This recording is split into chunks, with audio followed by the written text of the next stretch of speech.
Right, Skype our radio and TV services studios, West Yorkshire, Leeds, Stencil Mount.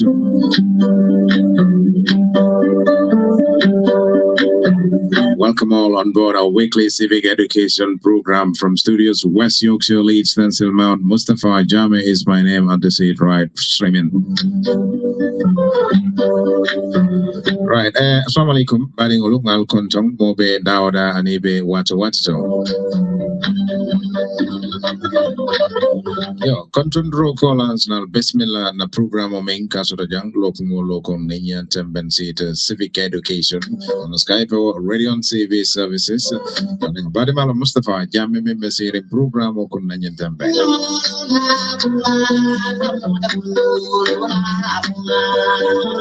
Okay, degul kati yung lenda na yung feature Skype our radio and TV services studios West Yorkshire, Leeds, Stencil Mount. And bismillah sujan bunte program abo hamne civic education program bo hamne ning ko fide am samedi bu nek may ko fi ci radio bi and accent Harip Mustafa Jammeh nekalen fi ci radio bi. Wow, amul ben problème ne inshallah ci kanam tuddi di nga waaw amul problème. So nañ bàyyi suñu gan yi ñu nuyo bu gannaaw loolu dinañ dugal ci biir programme bi ñu commencé ci yow. Honorable Ibrahima Chongan, welcome on board. Thanks for coming.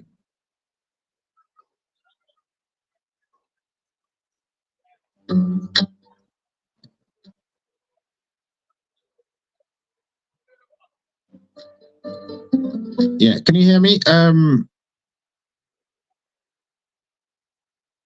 Can you hear me?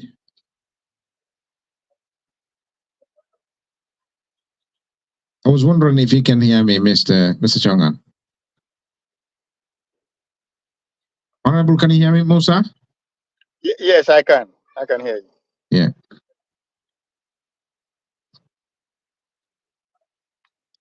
I'm not sure if you can hear me, Honorable Mr. Oh, so he's gone. Bonsoir, ñu bàyyi la nga nuyoo yow it Souleymane Dieng. maa ngi leen a nuyu di leen sant Honorable Chongan ak Honorable Mr. Force. Right. I can't hear you, Saul, for some reason, you know. Why? What we can do now, Honorable, let's come to you. You can introduce yourself and then give us your full name and then your role in the Gambia National Assembly, and then we will pick it up from there. So you can speak any language that you feel, you know, you're comfortable with, because this program is here to educate. We've got no boundaries, to be fair. So you can speak. Okay. Thank you so much. Thank you very so much. I'm so happy to be part of the program. I am Honorable Musa Baji, National Assembly member for Talinen Kujang constituency, also a member of the Standing Committee for Defense and Security at the National Assembly. Thank you very much, Honorable. Mr. Chongan, can you hear me? Yeah, I mean, I was not hearing, so I had to drop up and rejoin. Okay, no problem. Welcome on board once again. Thanks for your time. You can introduce yourself. Thank you very much, Mr. Chongan. Yeah, my name is Ibrahim Ismaila Chongan. Thank you for joining us once again, our civic education. So, yang Madega, Mr. Yang? Mangladega wa, hamanda Yehudi yang Madega. Maladega wa, you can introduce. Okay, all right.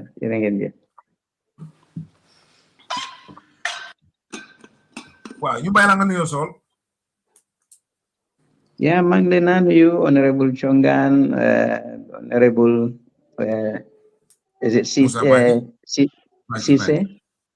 Baji, Musa Baji. maa ngi leen naa nuyu di leen sant si seen teewaay bi tey ñoo xam ne ñoo nekk di seetaan di ñu déglu ñoom it ñu ngi leen a sant di leen gërëm si teewaay bi ñu dee seetaane every week last couple of weeks yi mënuma teewe tey dama duga di génn quickly rek because am na ay texa yu ma lifin rek jërë ngeen jëf. Jerejef, so. All right, thanks, Jerejef. Okay, our topic today, Honorable Ibrahim Ismaila Chongan, we would like to set light on Linbugat discourse manamui Senegal. Senegal, Sunjureche, then security be amna solo lol. Gambia has got a lot to do with the Gambia, and then things of that nature. We would like to have a look at it in a broader perspective. You are an expert in so many areas, but we would like you to help us or enlighten us about the current state of affairs in the Gambia-Senegal related issues ongoing at the moment, Mr. Chongan. Well, What thank are you your very much. thoughts? Thank you very much. And also, my apologies, I failed to acknowledge the Honorable Member of Parliament, Mr. Baji. And thanks for joining us from the Gambia. We appreciate that, since you guys are representative of the people. So, yeah, the most important thing is I think Senegal is our most important and strategic partner because we are linked by geography, by history, by blood, by everything. It's just an accident of history that we are colonized by the British and they are colonized by the French. You can even see all our regions have almost the same name. You have Foni in Gambia, Foni in Senegal, Fuladu in Gambia, Fuladu in Senegal. Kiang in Gambia, they are related to the people of Sadio Mane. I forgot what they call them again in Casamance. Is it Seju? Yeah, Bambang. they are related to the people of Seju. And then you go right round on the other side, you have Salum, the Wolofs, you have Nyomi and Nyombato, Kerewan and Badibu and Rip. They are the same thing. So we are very much interconnected. Any sound government would need to have a good relationship with Senegal on a win-win basis. Obviously, it should not be on a one-sided relationship. You know, I think what binds us, it's more than what can divide us. Now, what's happening in Senegal, I mean, if it's degenerate, will surely affect the Gambia. It's just like when we had our impasse in 2016. A lot of Gambians went to Senegal as refugees, crossing the ferry, etc. And even before the impasse, we do periodically have refugees from Senegal, from the Casamance side, coming into Gambia during the operations of the Senegalese military. So the current impasse happening in Senegal right now, if it degenerates, it will affect us in many ways.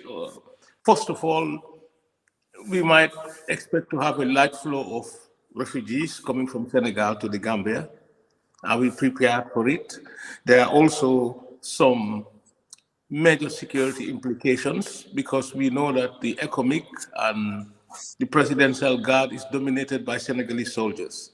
So I pray and hope that the policymakers in the Gambia right now are looking at what's happening in Senegal carefully and designing measures.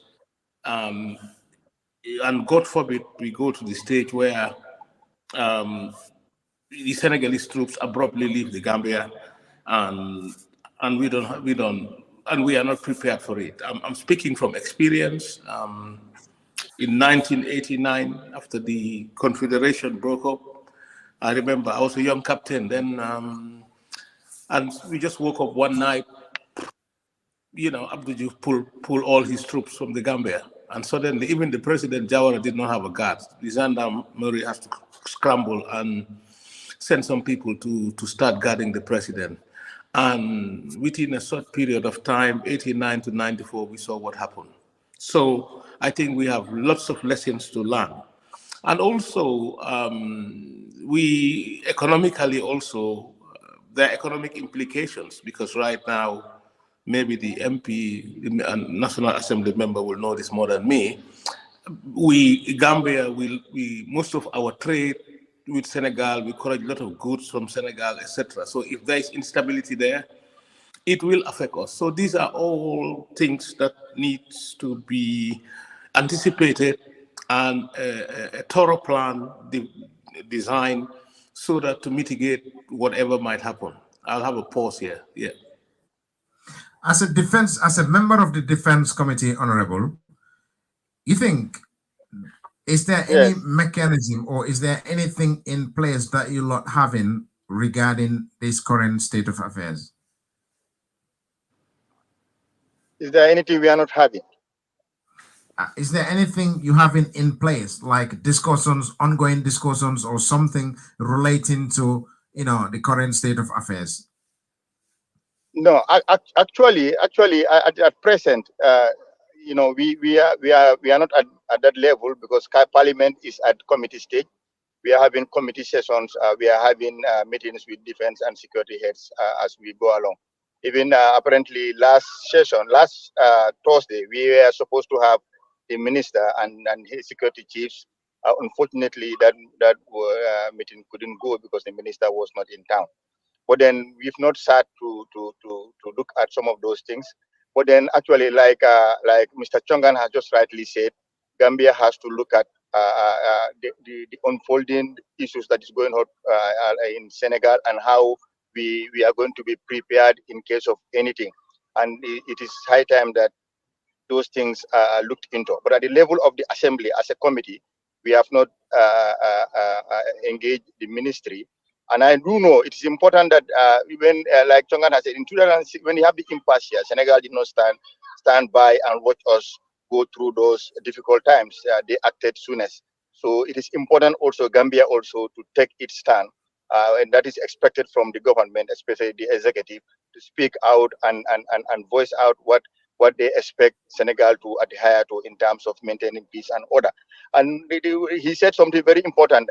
Not only are we intertwined in terms of relationships, and we might be expecting a lot of influx in terms of, people running away from the crisis, but economically also, government is investing a lot in road constructions and all these things, and all that mineral natural resources like basalt are imported from Senegal. And then even the consumables like vegetables and things we sell in our markets, most of them come from Senegal.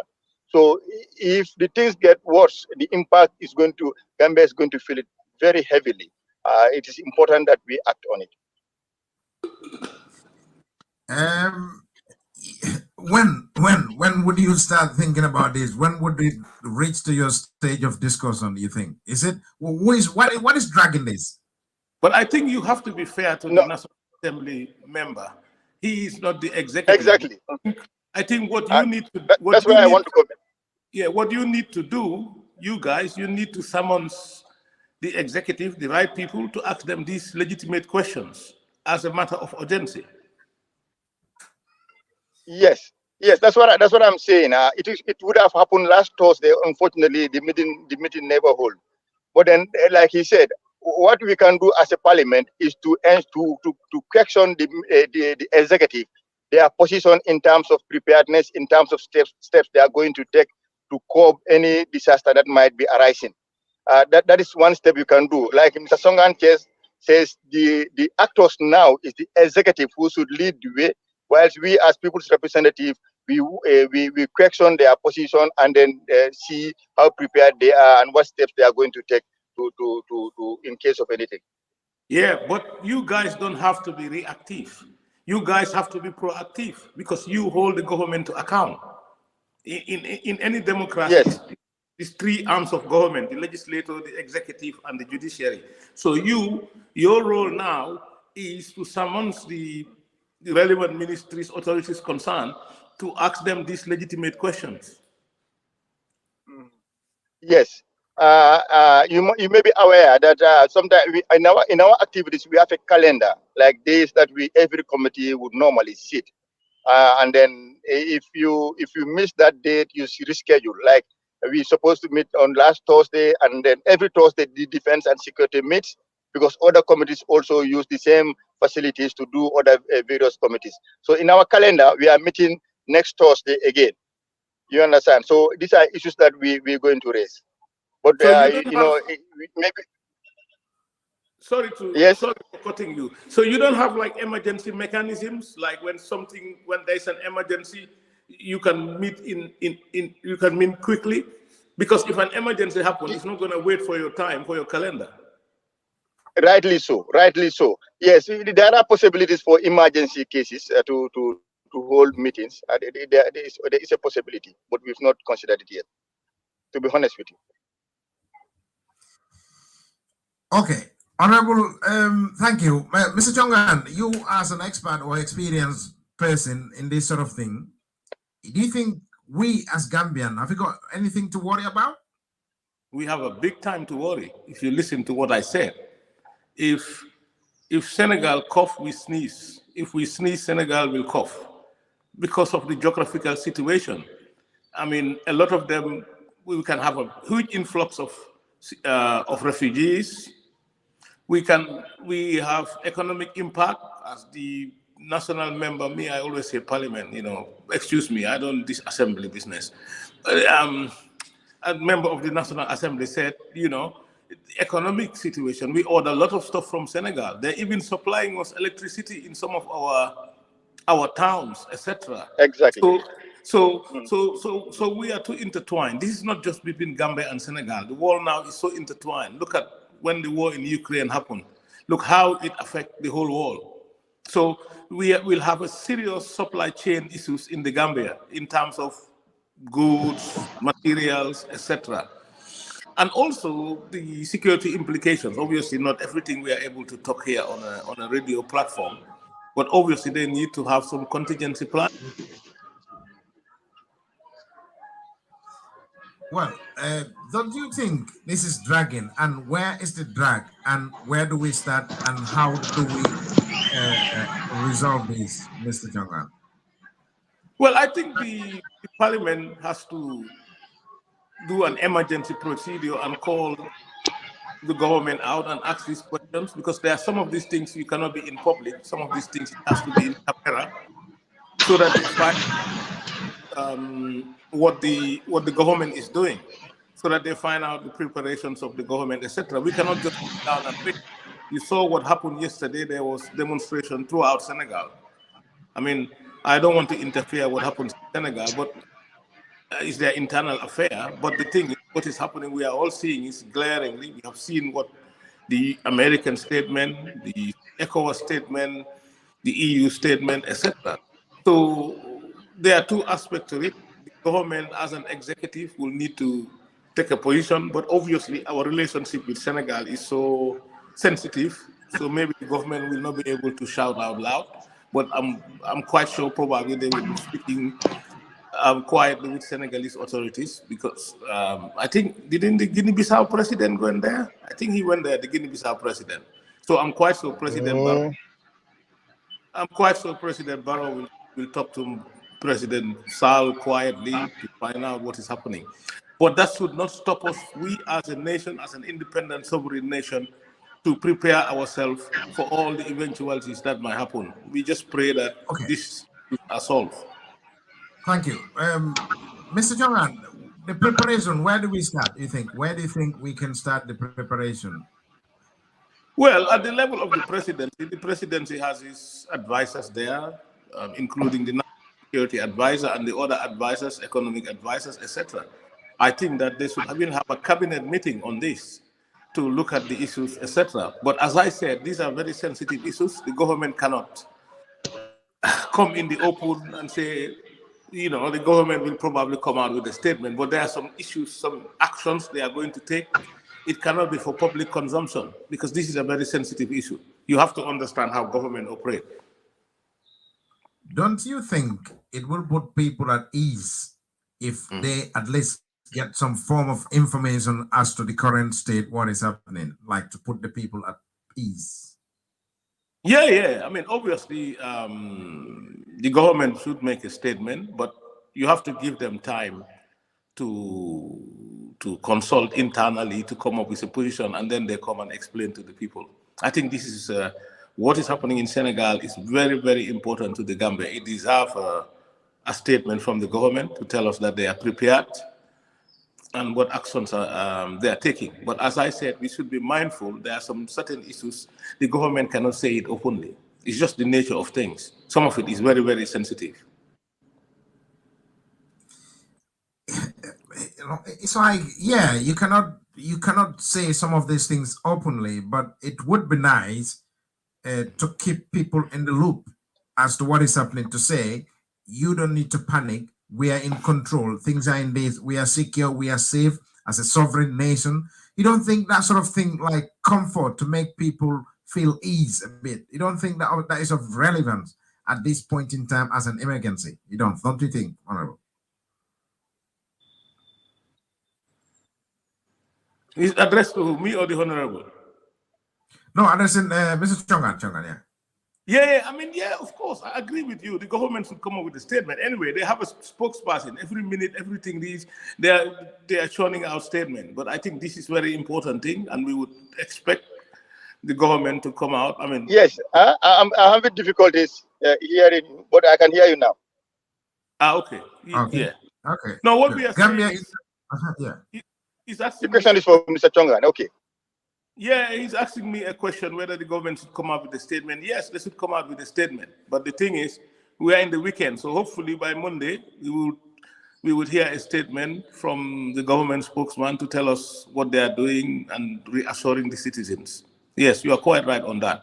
But I was just emphasizing that that is important. They should do that. But there are other issues that will happen in the background that would not be for public consumption. So we have to understand how the machinery of government operate, especially under these circumstances where they are our neighbor. We are geographically almost inside Senegal. They have their troops in our country, etc. So there are serious issues that needs to be looked at. That's right. Sol yang ñoo dégg. Sol Suleiman. Yeah, Manglena Dega. I think government we waroon nañoo make statement depuis bi mbir mi dooree, because man gëm naa ne congaan xam na ñun suñ papay duñ di ragal a wax ni dëgga ki ñu àndal. Nit ki sooy xaritoog moom seen xaritoo bi dafa war a lalu ci dëgga, comme li ndewa lu yàgga rek dëgga la. Okay, understand naa ne na Barrow ak Macky am nañ that good relationship, because Macky taxawoon na ko bu Yaya Jammeh bëggoon na def yëfi Samba Boy ci élection bi. Waaye lii bi mu xewee man li ma ko gisee woon xëy na Barrow waroon naa nemmeeku mu dem Sénégal toog a Macky. Xam nga mu ne ko lu man suma mag nga te xam nga biñ nekkoon ci ay jafe-jafe taxawu nga ñu. te yow Sénégal aduna bi yëpp dañ leen xamee pour démocratie, di saxal démocratie, te yow tànka yi nga bugg a taxaw nii yooyu nekkul tànk yoo xam ne ñu ngi saxal démocratie. So suma digganteeg yow xam nga dama la ñaan pour nga xam nga def li war, nga bañ a xam nga sànni sa réew mi ci ay problème yu du jeex, because fi mu nekk nii loolu la nekk. So ñeneen ñi ECOWAS make nañ statement, America and gis nañ other places yoo xam ne make nañ open statement xam nga di lifin Macky. So Barrow warut a wax ne xëy na excuse la weekend la also moom su mënut a make public statement sax waroon naa jóg mu dem Sénégal toog a Macky wax ak moom, man noonu naa ko gisee suma gis-gis bu gàtt. So no, sa observation be I'm not sure lol, because hamga you have people under you, hamga people look up to you. If American can make a statement, I think maluma gonna interest fee moy to put the people at ease, the mass, let them not feel panic, the business, the people, at that level, to understand that this is something that is going, but it's going to come to an ease. But if we see on a daily basis things are getting like sort of skyrocketing, Lulu, so it's a bit folklore of scary, nah? It is scary because so said lo Senegal recently yaa ngi gis ñu bari ñu ngi daw jógee Dakar di dem si dëkk yu ndaw yi. So yàlla tere ko problème su fa amee dinañ overflow Gambia comme Gambia niñ dawee woon dem Sénégal. So we might see the same thing happening. So thinking Ngurbi is not prepared for look into Lulu's worry hell. Lulu problem with the article down into the Gambia, the Nanjis, overcrowding, the Nanjis, increase in the crime, road trafficking, all those things could create some problems in the country, and it could create problem for Barrow himself. So Fognane, Ligena Rafet Moy, to make a statement publicly, na dem toga maki wax mo ne ko ne lii moo war te xam nga war ngaa def li war am naa fi mu nekk ni léegi moom pour election bi at least we see someone is making a move na yeah so at least dëkk bi nit ñi dañ ko gën a respect sax the international community nañ ko gën a respect ne wel kii de Macky taxaw na ko waaye ba tey dellu na di ko wax dëgga ñëpp ànd ak moom so waaye nga toog nga noppi noonu it's like keneen su Macky su fa jógee keneen ñëw koo xam ne xen na feel na ne Gambia betray nañ leen because Sénégal in 1981 Sénégal ñëw nañ soweñu 2016 Sénégal ñëw nañ soweñu so dafa mel ni ñun any issues bi ñu am rek Sénégal daf day jóg taxaw so ñu ne Sénégal su waree nekk si ay tolof wala ñoo toog di leen seetaan war nañoo jóg ñu wax ci ba ñëpp xam ne ne ñu ngi taxawal ñi keneen su ñëwee Barrow waxu dara defu dara obviously kooku mun naa ne well I've got nothing to do with the Barrow government beneen nguur su ma ñëwee so loolu baaxul si ñaari dëkk yi. Honorable Musa Badji, Yes. security wise, you people, what are some of your difficulties? Because it's like, you are doing your job. You think, are you getting any sort of hitches or difficulties in your job, in doing your job as a defense committee? Not to certain level. Of course, there might be. Sometimes the Gambia, the way our party structures are, the way our backgrounds are, sometimes it's kind of difficult to get some things through, because if the sitting government has more members, National Assembly members in Parliament, especially in such a committee, sometimes it's very difficult to have them come straight to accept to do the right thing. Sometimes instead of doing the right thing, we kind of seen the government as our government that we should defend at all times, either right or wrong. This is some of the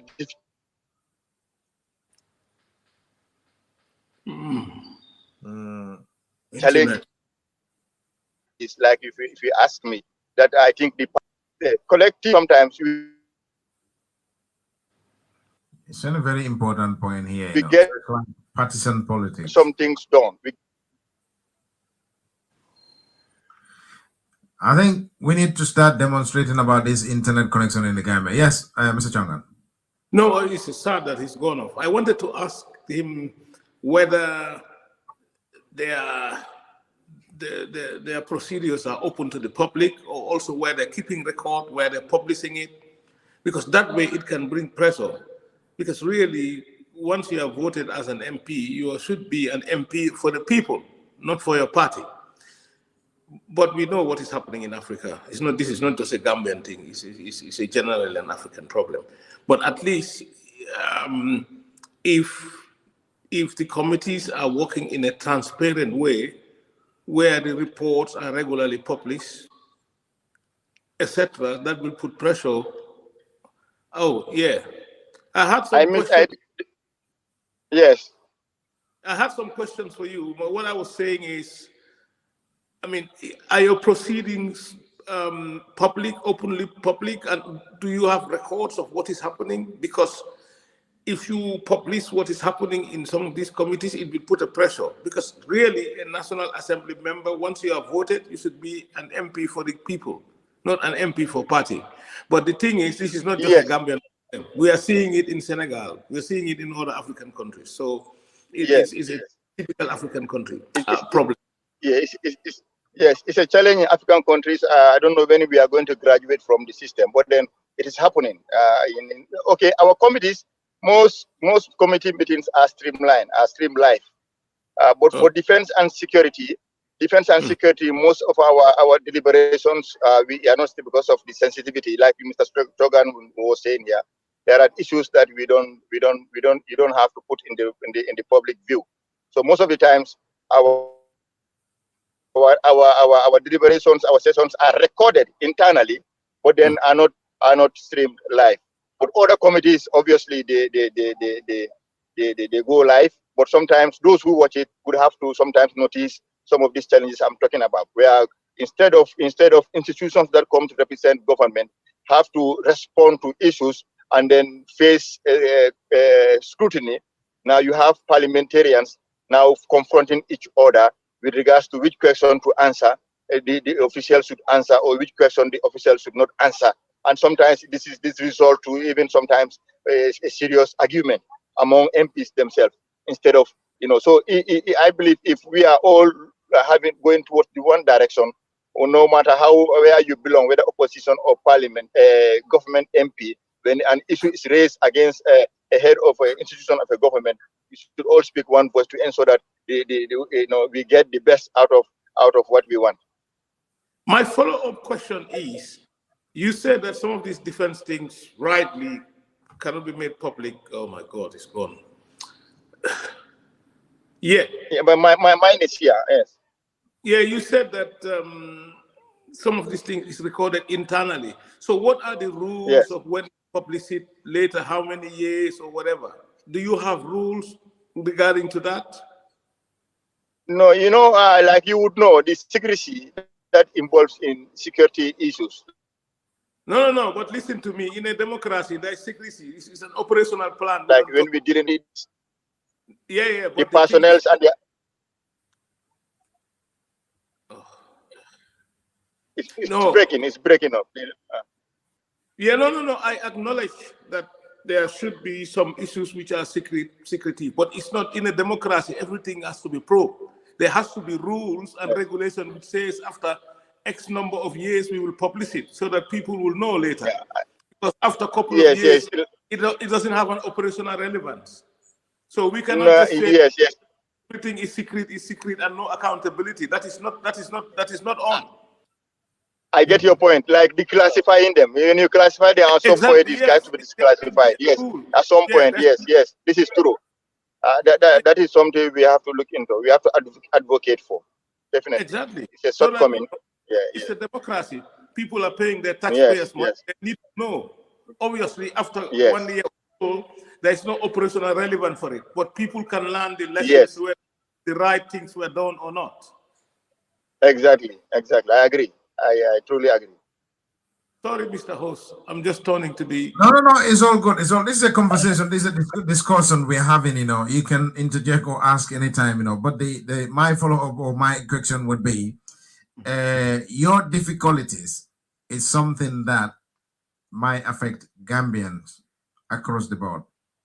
So your difficulties needs to be known, needs to be publicly known, so that if need be, we could publicize, or if need be, we could even, not to demonstrate, but we could do some form of things in place to make sure some of those things, are not happening. Because if you having obstacles in your way that's making your job difficult, then we need to expose the people who are causing us. Don't you think, Honorable? Yes, that is true. Like besides, apart from defense, I said most of these things that happen in other committees are mostly, people know what happens. Even the conflict, the issues, the confrontations that happen between MPs in particular meetings, in committee meetings, people would know about them. But for defense, we cannot go live like Mr. Chongan was confirming. What I do agree, it cannot be there for permanent. There must be some time where people got to know what happened at some point when the issue has no relevance anymore. But then, as it is now, sometimes the issues that are raised in Defense and Security Committee cannot be in the public know sometimes. So,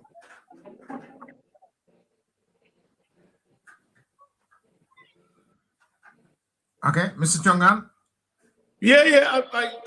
What my thought? I agree with what he said. as I said, you see, our problem also in Africa is everything we say, oh, national security, national security. My friend, in a democracy, people need to know what is happening. We are not going to give permit to national security, like what is happening in Senegal, when you have a right to protest. So, you know, it's a fine balancing act. Actually, denying permits should be an exception. It should not be the rule. So these are issues needs to be addressed, because it's too easy in Africa. Everywhere you go, oh, national security, no accountability. No, it doesn't operate like that. I think one more thing lima buga yokat fi moy ne National Assembly of Gambia bi ñom dañu warona protest in solidarity of the Senegalese National Assembly members, because gis nañ ne times in voting bi ay gendarmerie yangi ñew, you know, forcefully remove certain, you know, National Assembly members from the house for ren guy vote against the bill put delay election bi. So National Assembly members should have said something. You know, war nañoo make a statement pour ñaawlu loolu ne xam nga li government Sénégal bi def loolu is wrong, waruñoo yónnee security officers di dem si National Assembly bi di forcefully remove, you know, a parliamentarian from the house just to prevent them from voting. So National Assembly bi waruñoo toog bi xaar Barrow make a statement. It is ñoom it war nañoo génn as members of the African, you know, National Assembly. You gain and you make a statement, you make it at least initiate something no hamne the power solidarity between you and Senegalese National Assembly members. You have we are victims. So the family, I think the Gambian National Assembly or the Gambian executive or even the legislative, they all been complacent in this matter. Nyepangi jël sen lamagne, you know, tej len sen gémmiñ tok melni dara nekkul di xew Senegal, because suñu waxul anything like this and then Abdou Diouf Tamaki Abdoulaye Wade Macky Sall get away with this, Barrow might want to try it, who knows. So ñu ne borom kër soo gisee tan si sa boppi moromi borom kër danga ko war a wax ne jógal si suñ boppay, waaye waruloo toog seetaan ko, because mun naa jógee si boppi kooku ëllëg kee mu ñëw si sa boppa bi.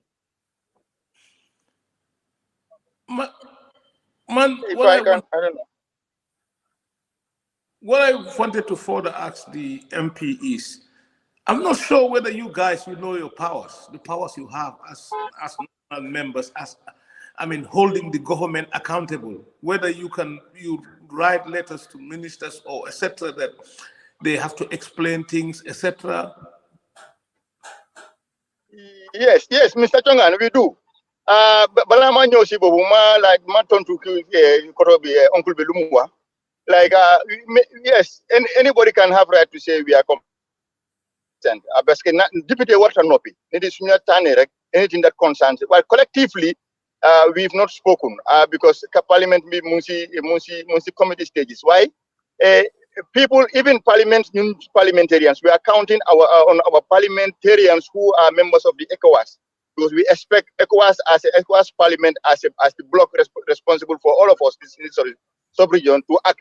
So we are weighing on them. We have a platform where we all communicate.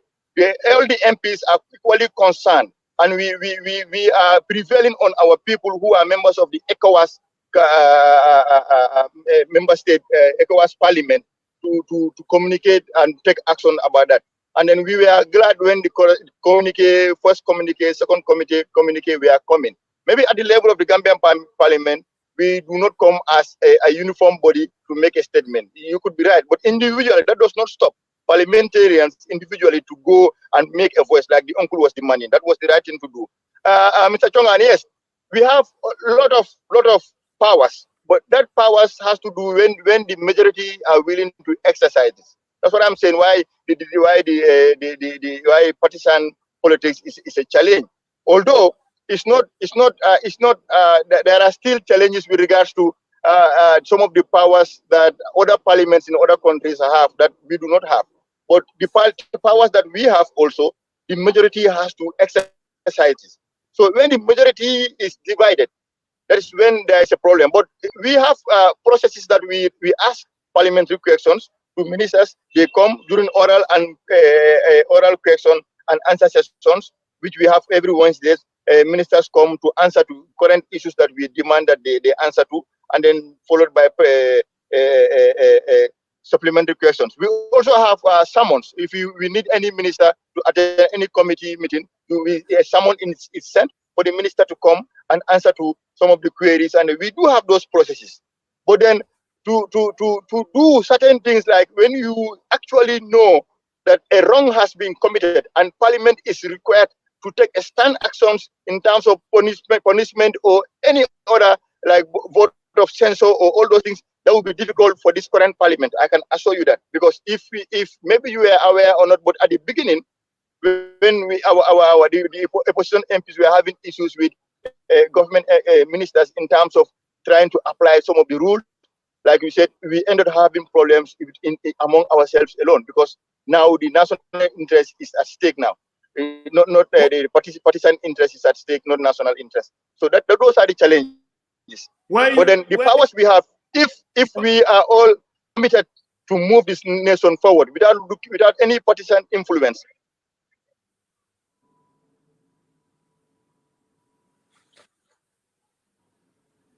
You wanted to ask something? Yeah, you're from which party? You're from the opposition? Yes. Okay, all right, okay. Okay. Yes, because if we could, I don't want to cite examples, but I could cite examples if you want to, because we have those hurdles. Yes. So we have incidents. If you could recall, where the transport minister has issues with Honorable Yaya Sanya of Latrekunda with regards to coming to someone and be put to order and all those things. Those things were all in the social media, how the minister reacted and how other members of Parliament in different camps reacted. When the IGP also was summoned with regards to police brutality and other things, how MPs tried to scrutinize him and how he was being defended with other camps. Those are issues. If you follow, even if you go to our records in committee sittings, you'll find those things there. You understand? So we have those challenges. So when you want to push to a certain extent, until and unless we have a democracy that separates that there's it's not owned by individual leadership, like those from the president's camp see like the president as the owner of the party. He can dismiss an MP or go against. So the MP himself, even though he knows that something is right, but his position is at stake at the level of this party. There is something we need to do, because there are a lot of reforms if we want to strengthen our democracy in terms of making MPs very independent, in terms of reducing the control of parties. Yes, at some point, it was amended that MPs that are dismissed from their parties will not lose their seat. But still, there are some control mechanisms within the party that controls an MP. It makes it very difficult for you to do certain things that your party might feel is not in the right direction, and they are challenged as well. Because sometimes even outside meetings, they know it's right. What you are advocating for is right. They know what they are fighting, what they are trying to is wrong. But what they are doing is to protect themselves and protect their party. You understand? So they are, Gambia has a long way to go in terms of these reforms, because we are a lot of things.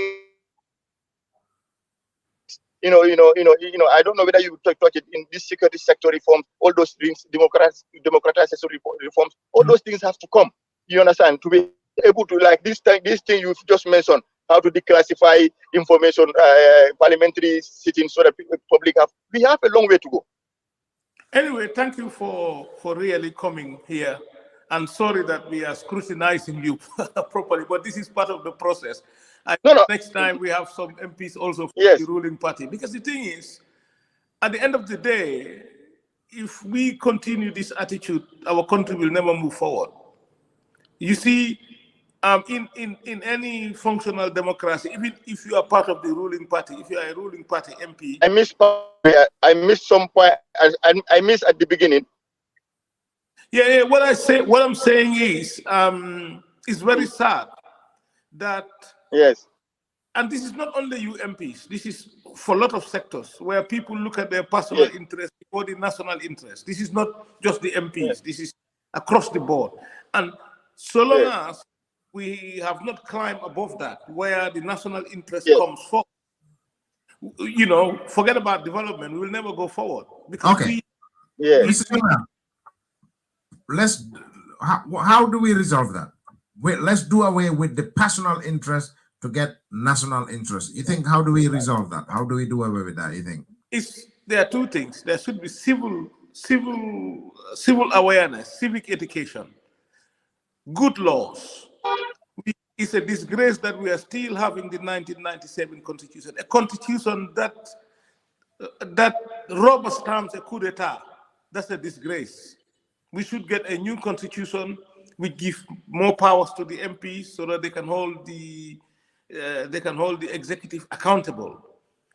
And to do that, we need to get a new constitution which is consensus, which give more powers to the MPs to scrutinize. I think in Africa, most of our countries, we are having elected kings. We don't have president. We have elected kings. The president.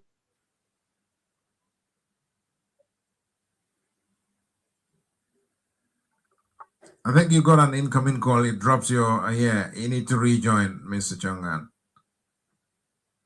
We can't hear you. I think you need to rejoin. Yes. Saul, your thoughts? Well, I think, to be honest, is like good national assembly. Politics in is all mandal. I don't know, how do we resolve this so-called because so said law Senegal, ñoom seen constitution bi dafa am mandat like limited living term limits, understand it. So kii mu ngi try na pour living loolu xam nga Sénégalais si bañ. So ñun need nañ a constitution boo xam ne dafa am a term limit, because fi mu nekk nii Barrow can be there for 30 years or for even more, because there's no time limit pour wax ne waaw su serve 5 years or 2 terms war naa génna. So ñun dañu war a fight ba ñu am a constitution boo xam ne dafa am 2 term limit, constitution boo xam ne xam nga dafa empower National Assembly si ñu mun a hold the executive to account, nga xam ne executive bi dafa war a dem in person, waruta yónni vice président am bi, moom si boppam mu war a dem si parliament bi mu answer question time. Niko parliamentarian si du soxla laajte ñu laajte ko, and then that should be live pour nit ñi xam ne suñ government or suñ executive bi mu ngi liggéey oo nekku di liggéey, o nguur baa ngi liggéey oo nekku di liggéey, because fi mu nekk ne even parliamentarian si ñu ngi toog di wax, not everybody ñu dee gis seen deliberation si, so it should be live. GRTS dafa war a cover seen deliberation si nit ñi mun xam ne ban parliamentarian moo fa nekk di laajte loo xam ne dafa am solo pour ko xam li o parliamentarians yoo xam ne ñu ngi fa rek pour collect seen xaalis ak seen allowance. Electorate si nit nañu xam loolu. And ba pare Macky Sall man maa ngi doon seetaan benn vidéo mu ngi doon wax ne before mu nekk président ne xam nga nguur nit ki waruloo toog rek nga nekk ji nguur nga foog ne yaay buumi di buum ne misaal bi mu joxe mooy Firawna ak Musa ne Firawna amoon na doole be fiil na ne mun naa dogal benn doom bu góor bu juddu war nañ ko rey, mu ne yàlla indi doom bu góor ba ci moom boo xam ne juru ko anduta yaay ak baay te kooku moo ko suuf si géej gi. So mu doon firndeel ne doole waruta dugga si sa bopp as njiit, waaye fi mu nekk ni moom fàtte na yooyu yëpp yim daan wax, lim daan wax Ablaye Wade yëpp ci yooyu la nekk di def léegi. And Barrow su fekkee ne dëgga moom am na that healthy relationship ak Macky war na ko wax dëgga ne ko ne ci li nga nekk di def nii di yoon and anduta démocratie. Ñun suñ dëkk bi biñ bëggoon a suuf yow yaa jóg nga taxaw xam nga sagal démocratie, léegi waruloo toog sa boppa nga war a ñëw toog di def yoo xam ne xam nga is completely contradictory to democratic process. War naa make statement boobu, war naa jóg dem Sénégal toog ak Macky wax ko dëgg, man looloo suma gis-gis. Why National Assembly? Thank you, Ndeye, for coming. Welcome on board, Ndeye Jabate. Thank you. Why National Assembly, Honorable? Yes. This like self-interest, madam, party interest and national interest. This is a real concern, Honorable. I don't know. How do we resolve this? Yes. If you look at if you hear what Mr. Chongan was saying, like we elect kings, we have elected kings, not president. You might wonder how. But if you look at the constitution and the powers that the constitution gives to the president, and it tells you why how that is the case, because even us, most of the times it is the vice president and the ministers and heads of department that are directly accountable for us.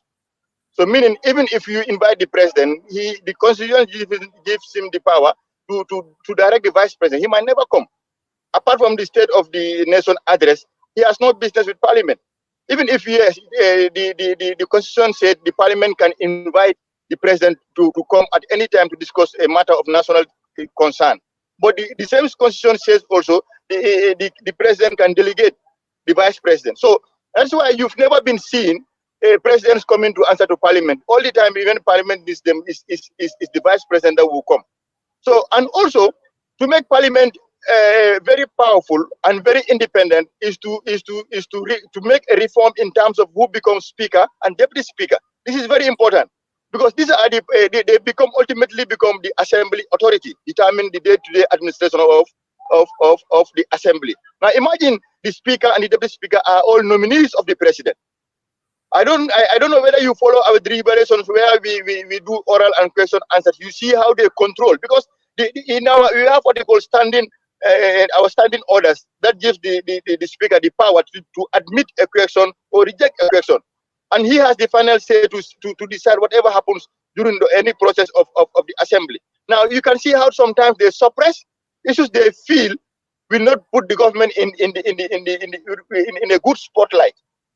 You know, so you have to raise certain issues they said is out of order, and you see how they try to control, and muzzle, the direct the affairs of assembly the way they want it. So you never expect the speaker being a nominee of the president to go against what the president's wishes and aspirations, or the deputy speaker to go against the president's wishes and aspirations. If we want to have an independent parliament, this is the first thing that has to change. The president cannot nominate the speaker and the deputy Okay, speaker cannot come from the president.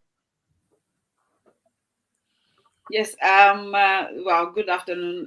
Just saying good afternoon to all of you, and just it's been hectic Saturday. Chongan and Suleiman and MP, the name Musa again. Baji, Honorable Musa Baji for telling me.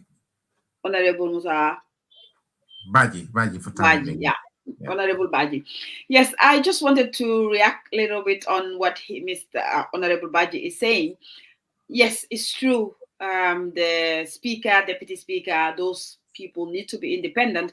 But also, I think we should also look at the caliber of MPs we also elect in parliament, because we need to have MPs that are sober, understand the issues, are there for the people. And that is so crucial, because when we look at all the issues that are happening in this Gambia today, I have not been seeing MPs, the reactions. I have not been seeing, because like, kids are dying. Drug is like rampant. Our country has been a drug cartel. I haven't seen reactions where MPs will come and say, let's table this. Let's bring a private member bill and look at these issues. Let's see what is really making it easy for drug cartel, making Gambia their home, their place, their town. We have kids going all the way in the back way. Thousands of children, we are losing them. I haven't seen the MPs coming out to table a bill and said, let's look at the crisis. This is a national crisis at the moment. Let's look at this. What is really the driving force? Even though some of them we know, but we haven't really got the MP to pin down as lawmakers to look at these things. And at the same time also, I know today there is a discussion around Senegal. I haven't had anything from the MPs, from Parliament, to come out and talk about this situation, because the issue in Senegal, how serious. I am not a security person. I'm just an ordinary citizen in the country, but I believe that this situation in Senegal has serious security implication in the Gambia, because it's Senegal who is taking care of our president. They are guarding our president. So any implication in Senegal has serious ramification. And maybe that is why the president is not saying anything, because I'm guarding you. How dare you to say anything about me? You have to keep quiet. So this should be a lesson for us to learn that you cannot mortgage and take your security, hand it over to somebody to do it. When time comes for you to open your mouth, you cannot open your mouth, because that person is keeping you there. Because honestly, they are keeping the president there. So they won't say anything. And of course, having the majority MPs from MPP, obviously they must have had their own internal meetings and talk about not to raise anything on this issue. So I think these are things that we need. For me, is the caliber of MPs, and then also educating the MPs on their roles, because it's not just enough that they are just elected, but also to understand their roles, to understand the issues, because sometimes also it's a lack of understanding of the issues. And to end it, strong civil society, because it's the reason why Senegal today are resisting Macky Sall is the strong civil society they have. The civil society is active, engaged, is there for the interest of the people, and they also know that also is lacking in the Gambia today. President Jammeh has killed it, 22 years, Barrow came and even just nailed it. That's what I'm saying at the moment. All right, and Mr. thank Jonga. you also, Honorable, for coming as well. Thank you, Ndai, for your brilliant intervention. I think you just came a little bit late, but we have addressed all these issues. I think one of the problems that the MP has articulated is that the other MPs, the MPs they're on partisan line. They will see something that is not right, but they're just supporting the party line. And we have talked about the strong civic education. And I was mentioning just before you came in, we need a new constitution. We cannot have a constitution that certifies a coup d'etat, that says that the 1994 coup was okay. That's, you know, we need to get a good constitution, good laws, and what you've just said, good MPs. And it's really sad for our country. I mean, the current speaker is a man who created a state of emergency. So, you know, we are not serious as a nation. We have to say it as it is. That guy has no place in any parliament. I say it because he's done some terrible things to the Gambian people. You know. Even when you follow some of, sorry. Yeah. So we need to have a new constitution that gives more powers to the MPs so that they can hold the executive accountable. If we don't go that, we're just wasting our time, because, you know, how can the MP was saying that some of the MPs who are in the ruling party, they know something is wrong. Privately, they will tell you, but yet they have to protect. Actually, I have a question for you, MP. You know, before, during Jammeh, I think that if you are an MP for a party, if the party dismiss you, you lose your seat. But I thought that when these new people came in, they did some changes. Yes. What was that changes? Yes. It was one of the first reforms they did. I mentioned it. Now, even if you have problem with, if you decamp, you don't lose your seat. If you have issues with if you have issues from your party, you don't lose your seat. Yes. Okay. Then if that is the case, then we still have a problem. That's why, again, the education of the caliber of MPs we have, because now you are safe. You can say whatever you want and you still don't lose your seat, but still they are scared to come out, or they are protecting their interests. That shows also the lack of nationalism, the lack of patriotism, the lack of interest for the people who vote for it. Because for me, I always see there is a de-link. There is de-link between the MPs and the people who vote them when they are elected in office. There's a serious de-link, and we have to have linkage there, where people who are employed by the people should understand that. That is the biggest problem. Because if you are kicked out, you still can be there. But if you're thinking about your pocket, then there's a serious problem here. If I may comment. Okay, go ahead. Yes, Nay, you raised something very important. What the kick out is talking about, like your political party. Like, for instance, an MP is at the house and trying to have a fight for issues or advocate for his issues, or even maybe try to cross carpet. And as a result, his party people, dismiss him from the party, meaning he can still be an MP. Now, the issue with that, it seems you think that is where the problem is. That's not where the problem is. The problem is on the general control of the MP at the level of the party structure, whether you are dismissed or not. If you are not even dismissed, still the structure, because your base is your party. He's frozen. What? Huh? Hello. What I'm trying, we are all. What I'm trying to say.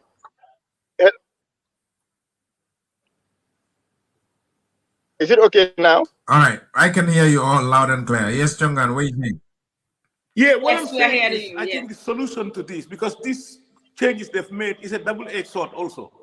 Because now, yes, so you can cross carpet to the ruling party and nothing happens, like what happened to the UDP MPs before.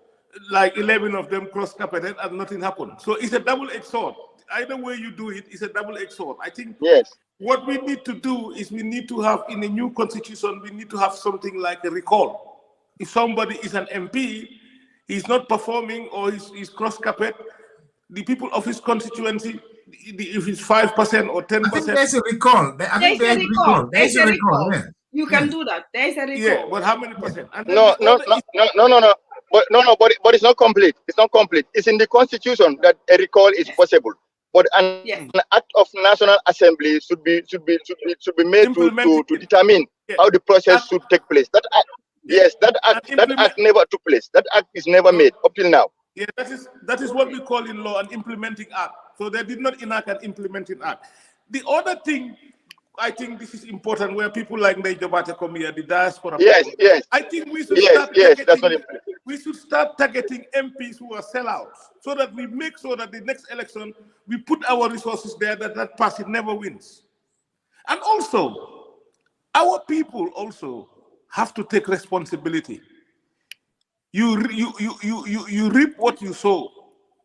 If you see somebody and you know this guy is not up to it, and for sentimental purposes, and you elected this MP, you live with the consequences. Our Gambian people also have to step up the plate and take responsibility.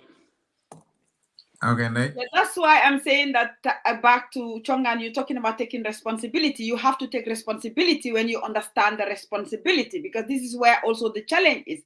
So because our people also have been subjected, kept ignorant based on the poverty that our system and the presidencies we've been having, they kept them poor in order to control and manipulate them. So there should be, again, strong civil society that is there to awake the people, so that people will know that voting has responsibility.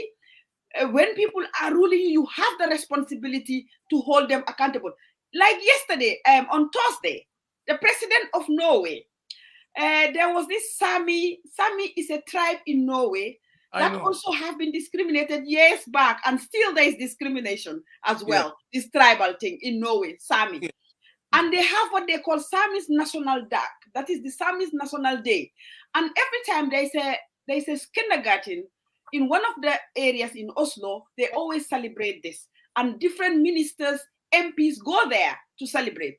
The president was going there. And the people there, the parents, said if the president stepped his foot in that kindergarten, they will make sure none of their kids will be in school in that kindergarten that day, because they don't just believe in those things that are so romanticized. They want serious change towards the Samis than just romanticizing their struggles and their challenges. And the president has to cancel the trip. He couldn't go. And it was all over the newspapers that the president has to cancel that. This is a kindergarten. So, and these are awareness raising. The last time during the COVID, our president was taken to the police by an ordinary citizen who saw that the president, we were saying that only 10 people can meet. She had a party with more than 40 people. That person went to the police and reported it, and they went after her and charged her. So All these things happen. I know, of course, this doesn't happen overnight, but we have to find a way of building these things. Strong civil society that really awaken our people. Honestly, our leaders have been keeping our people poor just to control them. And of course, our MPs have not been helping in the process as well. Yes, you can belong to a party. We all have political belongings, but you have the right to stand up for the nation. And that has to be clear for every MP. And for me, I will go for more education, more understanding of the society, and then try to find a way of removing this selfish interest that sits there. Because when I say selfish, I mean people are looking after their pocket. I know there is poverty. I know people are struggling, but I grew up in Gambia, in a Gambia whereby even the poor will stand up and man kendul jel sumangor. That's the Gambia I know. That's the Banjul I know. They stood up against Jawara when they had nothing. And they stood there and said, Sumangor moma jaral lu nek. That's the Gambia I miss. And that's the Gambia I want to see. And all of you are young. The MPs are so young, this caliber. Those Jawara days, we have old timers, the Uncle Useinus and all these people. But they delivered. But the younger generation that's supposed to take and move this country forward are just moving us backward by just material things. So for me, money and car. Right. We'll come to that. Aziz. Okay. Nay, you are talking about when did the coup happen? It was 30 years ago, 1994. Most of these MPs, no disrespect to the honorable member, grew up in the Yaya Jammeh system. No. Yaya Jammeh dafa rey ngor amatul. Dafa rey ngor, and we need to rebuild our society. We need to start teaching our kids from primary school, teaching them ethics, teaching them how civic education, how that everybody need to have a stake in the country, so that by the time they're in high school, they know ethics. We need to change our education system so that our kids, this will take a generation to achieve. I'm afraid it's not going to happen overnight. But we need to, a journey of 1,000 miles, you need to start with one step and you start going forward. We need to reorientate that. I mean, it's a pity that this has come, but I have another. No, but I have a question to Mr. Baji. I don't know whether you guys have addressed it. Yeah, we would like to speak about the, how do you call it, the president's invitation, Monday invitation that is inviting people to come, sort of a discussion, President Barrow's discussion for Monday, what do you call it, the oppositions and all that. We want to shed light on that a bit before you go. But Aziz, your thoughts on this, I just have a quick question to the MP, to Mr. Honorable Baji. I don't know whether you people have addressed it. Is there a position on the situation of Senegal and its security implications? I don't know whether you are from the security committee or not. And its security implication, is there a position on that? Because we have to be alert and be ready. We've addressed that, unfortunately. Okay. Okay, that's okay. I will listen later to the program. Yes, I'll listen later. All right, Aziz? Thank you so much, and I apologize for coming late. But moments like this with the personalities that are on this forum, I don't think I have anything to say. Chongan is someone. Your expertise is welcome. You have a lot. Yeah. But I just wanna say that Chongan is someone that I hold in very high esteem, and anytime he speaks, he drains all my ideas. I can only listen. I'm so happy to hear him, and I'm so delighted that he has come forward. I think I missed a lot of the conversation, so I don't know what the topic was and where to chip in from. No, it's about Senegal. Your thoughts on Senegal and then the current state of affairs in Senegal, and what should have been done. Should the president have come out to say something to make people at ease and that sort of thing, to make us feel, listen, this is something that is under control? You mean the president as the president of Senegal or our own president? Either way, yeah, our president as the Gambia-Senegal relationship. Yes, I think our government need to take a position and communicate that very clear to the citizens so that we know where they stand. But I can also understand why the silence.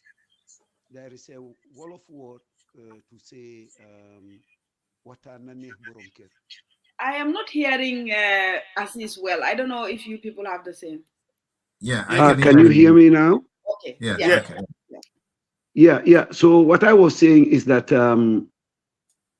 the president or the government should come out with a position on the situation, and that is either to condemn it, or if they want to also sympathize with the regime, they should let us know and give reasons, but they just cannot keep quiet. But I can also understand that why the government is keeping quiet.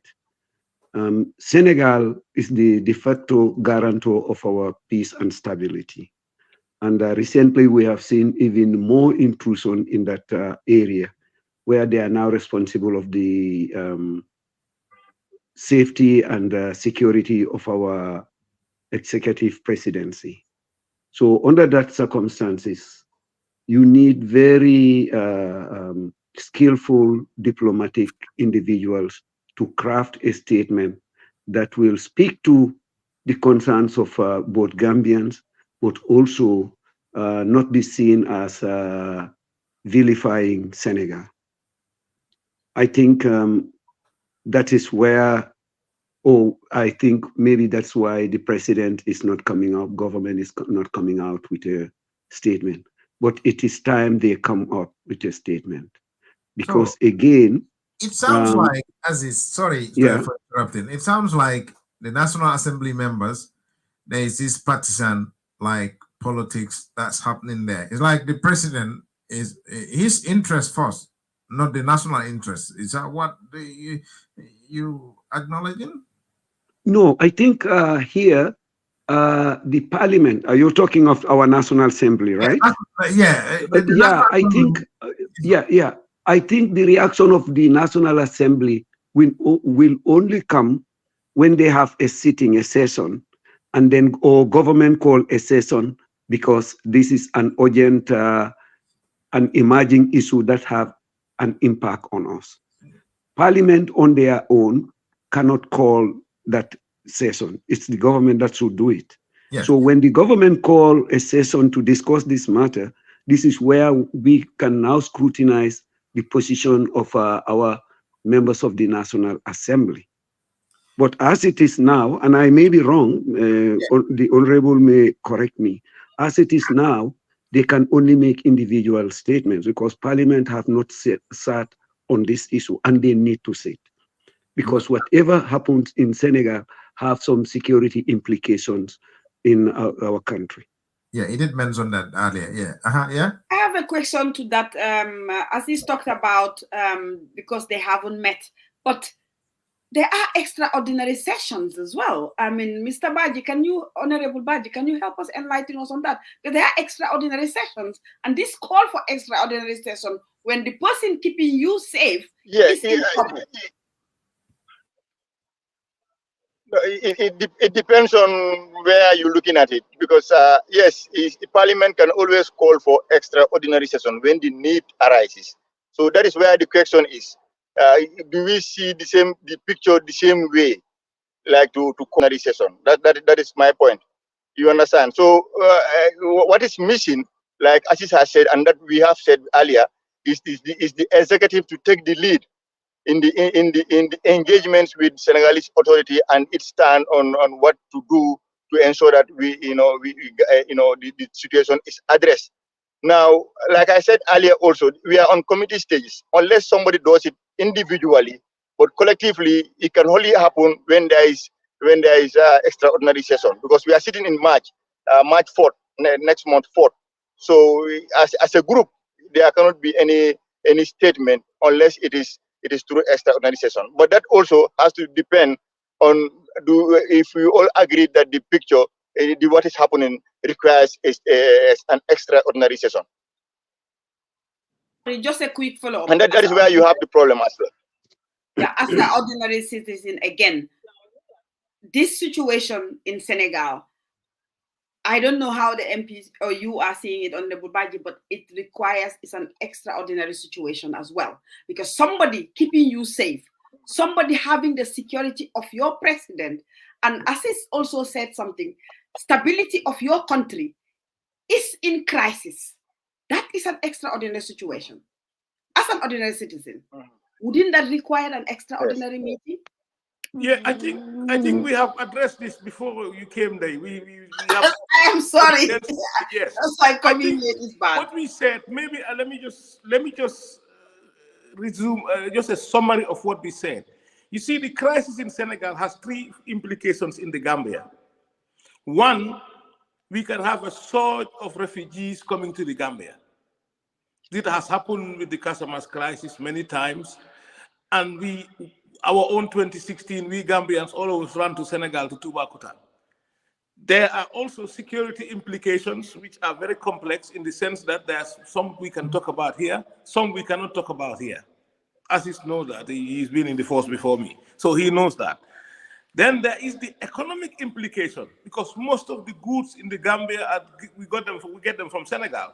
So if there is a destruction in the supply chain, it will have serious economic repercussions. So that is why what you said, I think Sol Jeng did mention that. I think President Barrow should have even traveled to Senegal and have a tete-a-tete with Macky Sall, and then tell him, look, Mboka, ay Mboka lañ, waaye affaire bi démocratie ta waxtu jot na demal yow doo buuri Sénégal. Su defee loolu du ko garder nag. Chonga knows that's not gonna happen. That's not gonna happen. Abdou Diouf Bamba, yes, Bamba.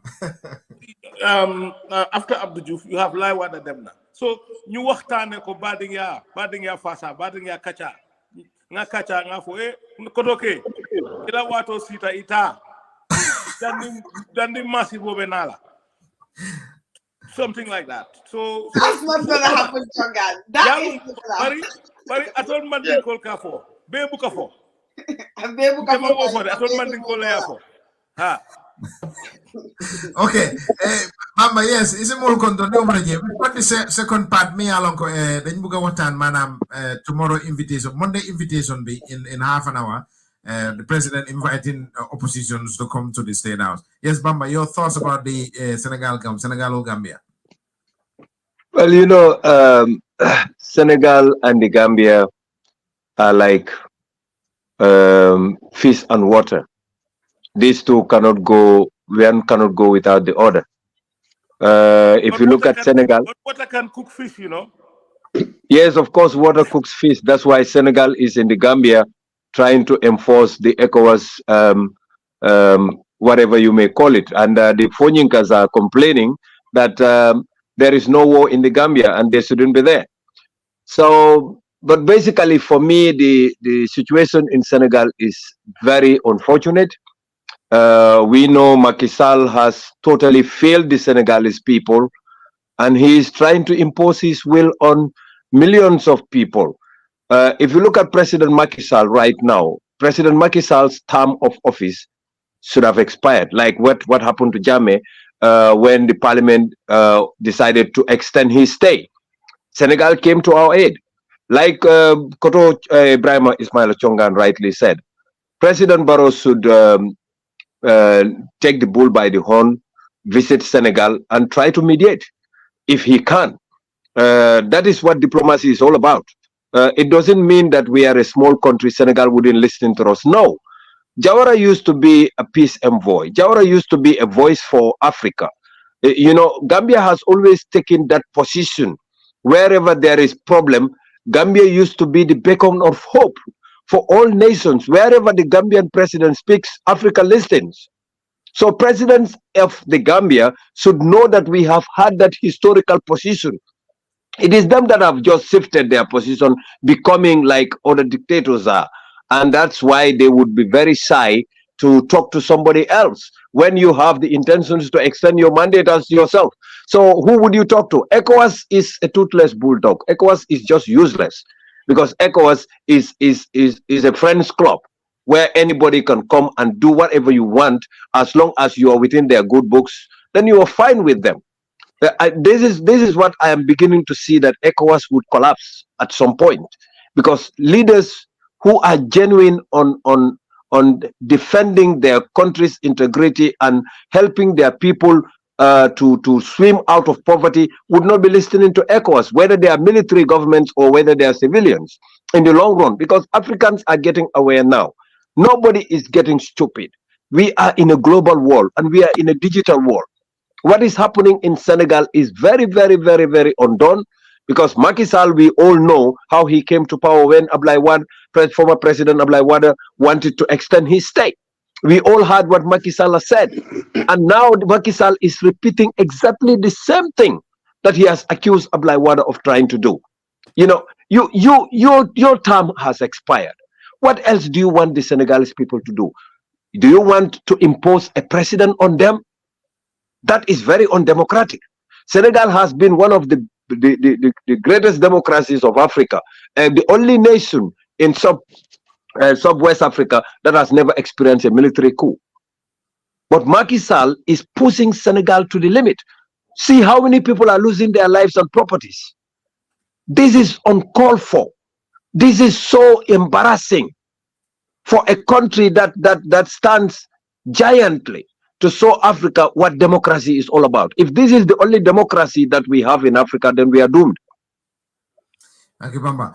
All right. The next part we would like to set lights on would be honorable. How do you call it? Opposition parties invited to State House on Monday. Your thoughts in summary? Thank you very much. In fact, the communique I see, is it me? Yes, you, yes. Yes, the communique I saw is supposed to be Kairaba Conference Center, not State House. But then I think for me personally, it's a welcome statement, welcome development. I think what is happening currently in the country calls for a national dialogue, that all the stakeholders in the country, not only political parties, all other stakeholders in the aspect or any other stakeholder in the country need to come together to discuss the way forward. The country is going through trying times. We all know, economically, socially, and politically. It is important that we come together. If the president, who has not been listening now, agrees to listen to all stakeholders, so that it will help him. You know, it will help him and help the country and help everybody to find a way forward. This is a welcome development, because looking at the thematic areas in the political space, the religious tolerance, the illegal migrations, these are crucial issues that the country is going through, and we need to sit together and government to express its views with regards to those thematic areas, and the other stakeholders also to raise their concerns and views, so that the powers that we know what their opinions are with regards to those thematic areas. I think this is very crucial. I welcome it, and I know as my party also raised issued a statement that the executive is going to sit to discuss about this, how we're going to approach it. But I think for me personally, it's a welcome development. Will your party go? That's what I'm saying. That's why I concluded that the executive is going to sit to discuss their reaction towards this invitation. They have confirmed through the public relation officer, Alma Metal, that they have received the invitation from the president, and they are going to sit to discuss as an executive. So we go by their decision. So they are yet to confirm that they will be attending. Is that correct, UDP? Yeah, they first and foremost is going to have an executive meeting first to confirm their attendance. Yes, the executive meeting can happen even tomorrow, even no one knows. But then I know sooner than later you will hear from something. We all hear from them. Your hypothesis, would they go or would not? I think we will go. But then my hypothesis, you ask, yes, we will go. That's what I expect. That's what I think. Thank you. Aziz, your thoughts. Monday, are you going to, is this Kairaba Hotel? What's the name of the place, Honorable? Kairaba Conference Center. Sadauda Kairaba Conference Center. Sadauda Kairaba. Aziz, would you go mentally or spiritually or your mind? Would you go, Aziz? Would you? Yes, first let me add to what the Honorable National Assembly member said, that it's a welcome development, one that is long overdue.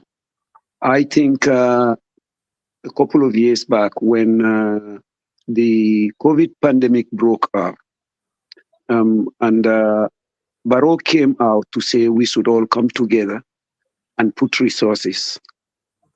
I was not happy with that statement because it was like, bring whatever you have and give it to me, and I will find a way to solve this problem.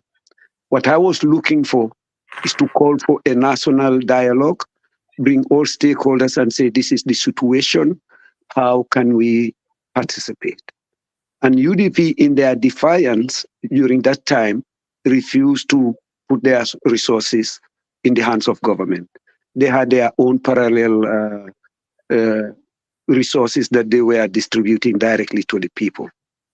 So to have a call like this at a time when our neighbors are in trouble, I think is a welcome development. The thematic areas that have been outlined are well overdue, and I hope that they will be discussed honestly and holistically.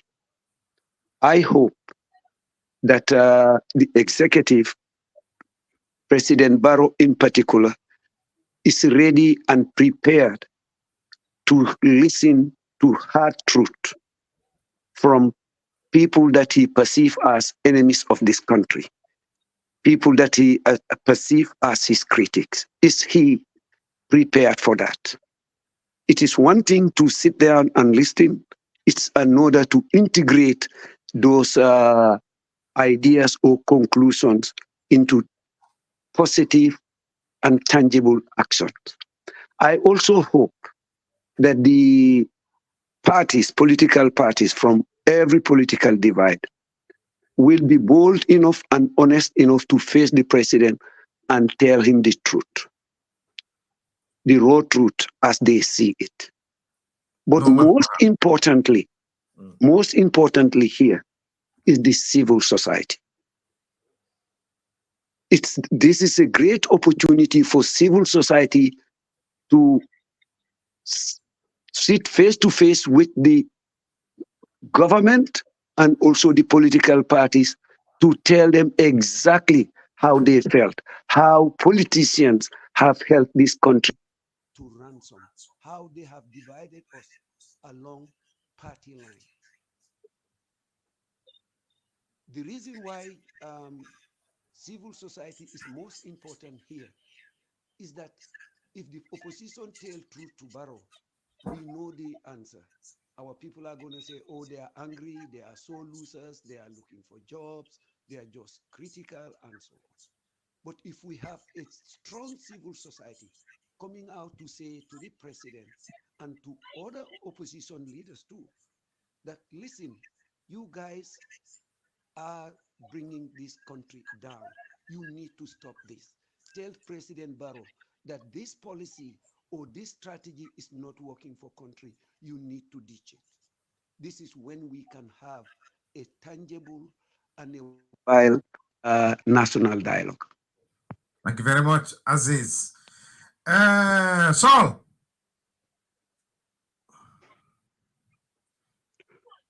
Yes, Mustafa. President be never invite opposition parties and civil society, if I'm right, to Sadaura Kairaba Jawara Conference Hall on Monday. Your thoughts?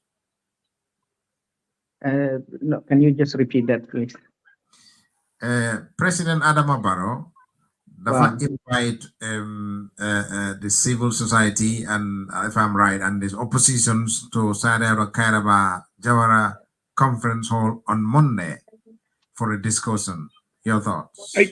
I think he has called for a national dialogue.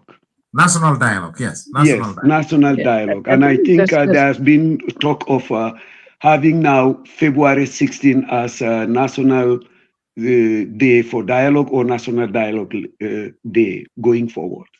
Thank you, thank you, Aziz. So, your thoughts? I think that's a good step in the right direction.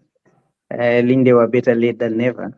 So hopefully, from that conference, suggestions, would come up or Hamne would forge the country forward, and then the night Hamga, he would be more appreciative of diverse opinions, and then he would listen to people you have a critic, not because they hate him, but they want the best for him. So because without the national dialogue or conferences like that, nga from nerek henna AI boom the boomi. So without you, nothing else work. Te deka we come like henna mangi deglu bena lifinam is like mune na mo si deka bi taxi e mom lañ ko denka te mom fi mo lolu la duga fo taxi bi fi ñoo duga fofu lañ wara duga. Of course, henna mom lañ ko denka why man si suma gis-gis these are some statements who have maybe henna waru ko in the simple terms because mu ngi wone ne mom technically henna mom rek a war a decide mom rek a war a xam li baax si réew mi ak li baaxul si réew mi so conference yi dafa baax because dafa war a dafa bring about a lot of changes. I think it's a right step in the right direction. Bamba. Bamba, can you hear us? Coffee, Yes, I can hear you. Yes, Mustafa, I can hear you. I was muted. Bamba di ñëw rek man nuyu ndey ma nuyu Bamba ak Assis Bojang because tay bi nga ñëwee fekk maa ngi li noonu tuuti. Bamba maa ngi laa welcome. Yaa ngi sumal de xam photo jet. People are on serious discussion. I'm going to serious law. Mustafa, I forgot to greet my right honorable. Honorable, my greetings. Yeah. So my sister Koto Ibrahim Chongan. Mustafa, I think the call for dialogue between parties is always a welcome move from wherever corner it might emanate from. However, I think the government might be a little bit late, too little, too late. But I would urge all parties to attend this dialogue and see what comes out of it. Maybe that might help the nation. Because if the Gambia government cannot buy our nuts, farmers are complaining that their groundnuts are still with them. Some are forced to go to the secos to collect their groundnuts, and the government is taking an excuse of buying some groundnuts by crossing the border from Senegal. I don't even understand. At the same time, the same government is preventing farmers from taking their groundnuts to Senegal to sell. So that for me is kind of madness to the extreme. Because if you should buy peanuts from farmers around the border with a border in Senegal coming to our country to sell their peanuts to us, why can't you let Gambians also to go to Senegal to sell their groundnuts? All the farmers want is money for their crops. They want to feed their families. If you stop them from selling their peanuts across the border and you are not buying it yourself, you are starving them to death. And that is the reality in the URR, which is, of course, the stronghold of the ruling party. So I don't even understand what is happening around there. I listen to so many audios, farmers complaining, chairman of NPP complaining that they are party members, but they are not happy with the way the government is dealing with these issues.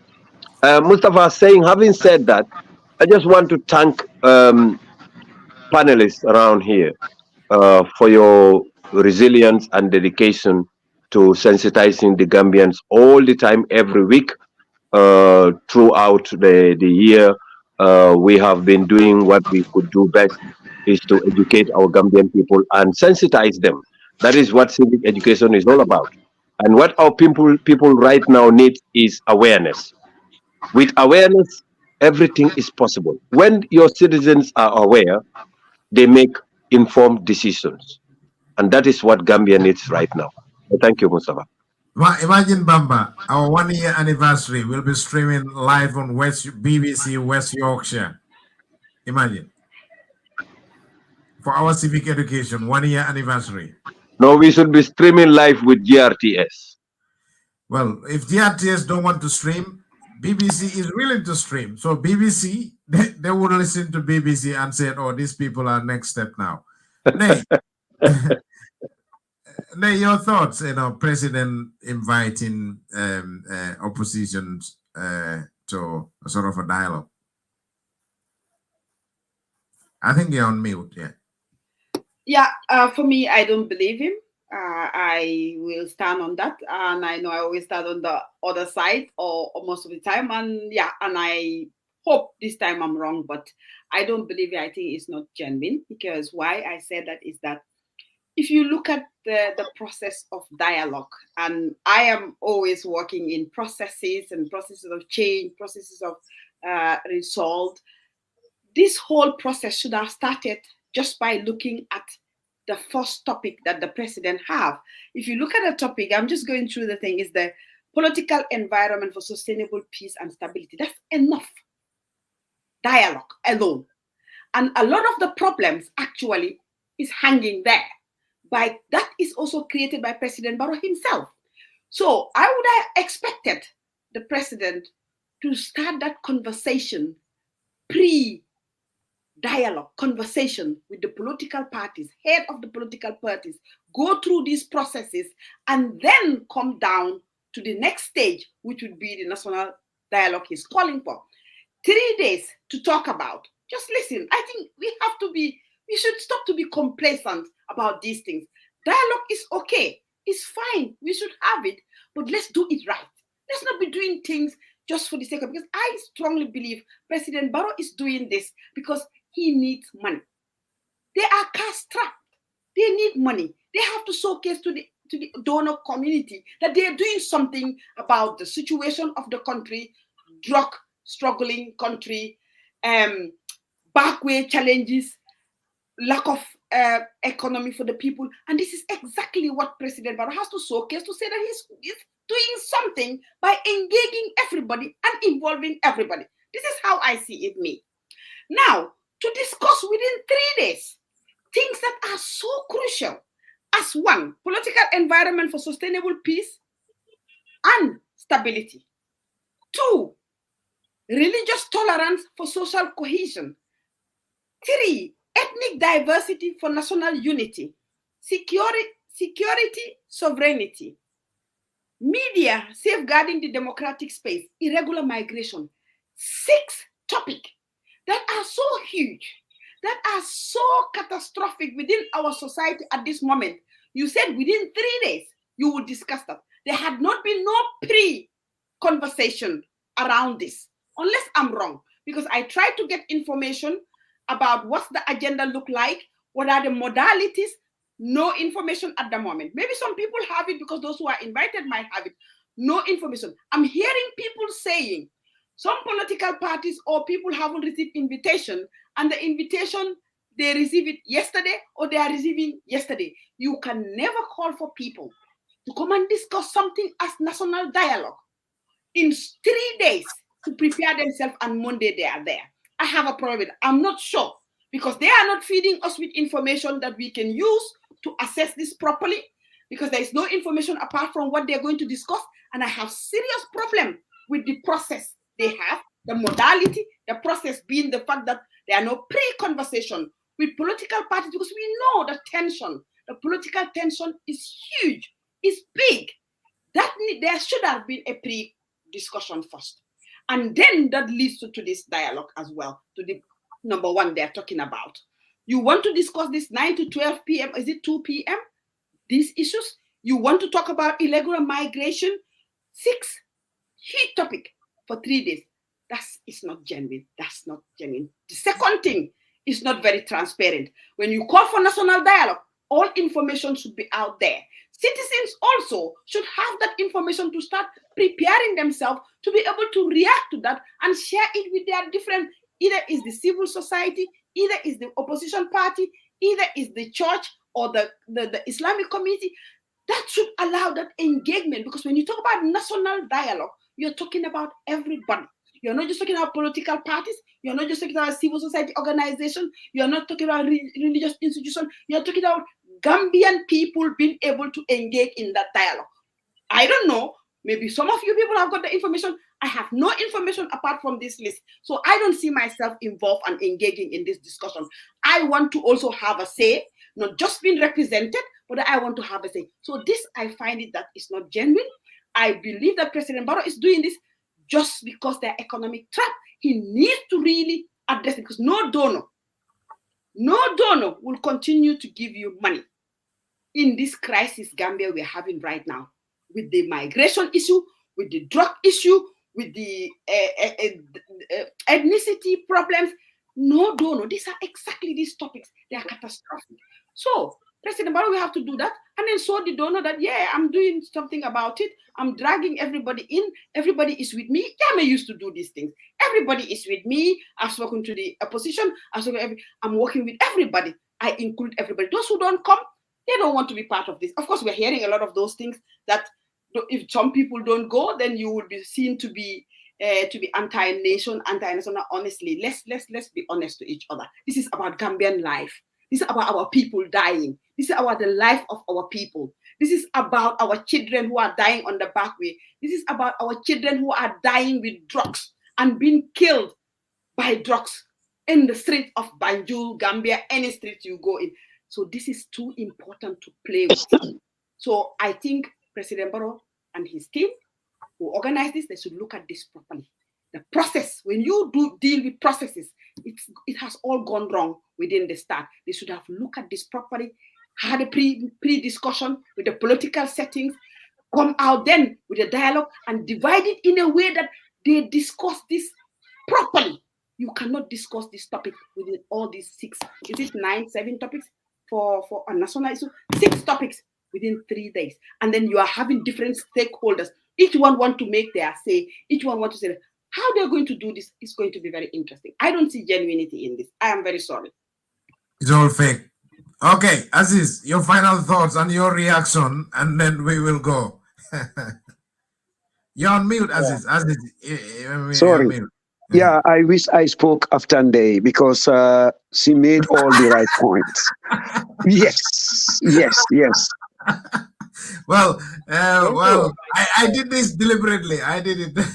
Yes. I think you trapped me into this. But I want to say that Day has really kind of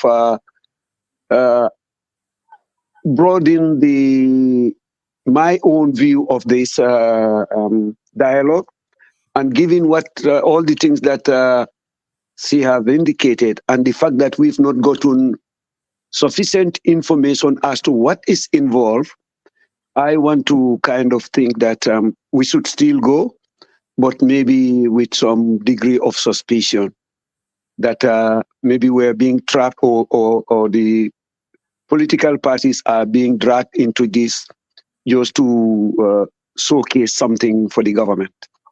But yeah, yet still, I think it's something worth going. And I hope that Honorable Baji and some of the MPs who may have the opportunity to listen to us will now have this at the back of their mind. Look at it from where they is looking and ask those same questions when they get there. In any case, it's a welcome development, and I think it's a beginning. It's a new beginning. Thank you very much, Honorable. How do you call it? Aziz, thanks a lot. Thank you. Honorable is gone again. Let me see. Okay, all right. Okay, yes, I had an call interruption. Okay, we'll come to you, Honorable. Thank you for your time. We just got very few. Okay, Bamba, your thoughts, your final thoughts before we go. Well, Mustafa, all that I can say is our nation, the Gambia, is at a crossroads. And the earlier the leadership realize, the better for our future. Gambian youths are so desperate, looking for jobs, looking for ways of having means of survival, and they are the backbone of the nation. Gambia is a very youthful country. The leadership needs to look themselves in the mirror and think for the future, because it's only the future that would help us thrive as a nation. If we lose all our labor force to the West or through the back way or to people leaving the country out of desperation, who is going to do these jobs for us? Foreigners. They would eventually take over, and we will become foreigners in our own country. Because if you leave jobs for people, if there is nobody to pick, obviously government would have no option but to employ non-Gambians. Government needs to encourage the youths to stay home and work and earn a better living, so as to encourage the labor force to help the nation strive and survive. Otherwise, all these elderly people, you go to the Gambia, Mustafa, you go to every home, it is only elderly people you find. All the youths have disappeared. Where have they gone? They've lost hope in the nation. They are seeking greener pastures through the back way abroad. This is destroying our country. It's destroying the fabrics of our society. Recognize that the better for us, we the politicians, let us encourage the youths to stay in the country. Mustafa, that's my last word. Thank you, Bamba. Honorable, your final thoughts, because they just mentioned that this is a trap. Yes, I couldn't agree more with her. Definitely, the thematic issues that are raised, 3 days is not enough. I agree. But let's make do with what we have as it is now. Because with the exception of religion, all the thematic areas, the problems we are having is the making of the current government. You understand? So we have the opportunity now to tell him face to face those issues that he has created himself. Like the political issue, the first thematic areas, he has the problems with that political space in this country, he is his own making. You understand? Especially the other one, sovereignty and security. We've the interest of the country, Gambia as a country, is relegated before Senegal. You know, Senegal's interest comes first before us as a country.